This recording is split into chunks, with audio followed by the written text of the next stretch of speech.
Hi, I'm Corey Barker, and in this short video I want to show you some examples of how you can really take advantage of 3D in Photoshop to enhance your design and compositing work. Here we'll use a simple flare graphic to create a brush effect at the bottom of this document. Run a polar coordinates filter to create a ring flare, and then go ahead and put it in three-dimensional space by creating a 3D postcard. Drop the 3D layer into your design, then use the 3D tools to scale and position it. And because it's a Photoshop layer, you can add things like layer styles.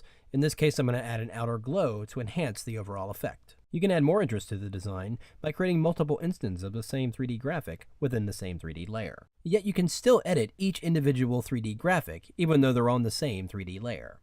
You can further change the camera angle and change the perspective of the graphic element altogether. Now, in addition to layer styles, you can also add a layer mask to a 3D layer and be able to hide certain aspects of the 3D object without affecting the original.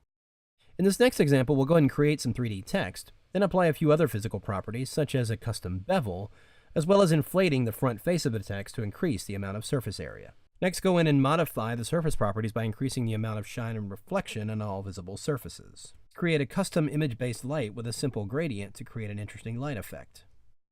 Next, you can use the 3D tools to reposition the image-based light to change the appearance of the reflection on the surface.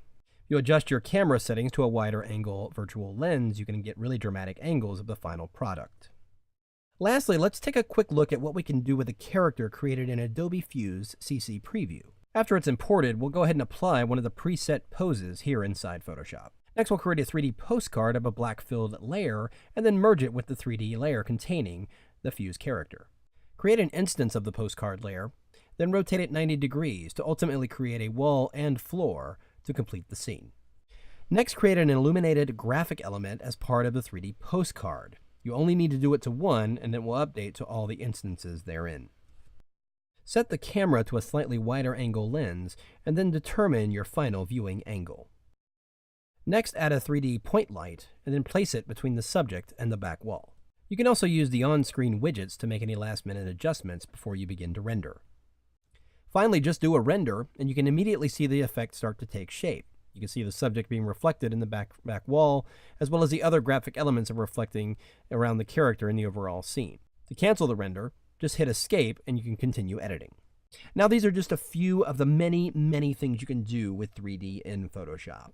If you want to find out more about Adobe Photoshop CC or Adobe Fuse CC Preview, go to adobe.com.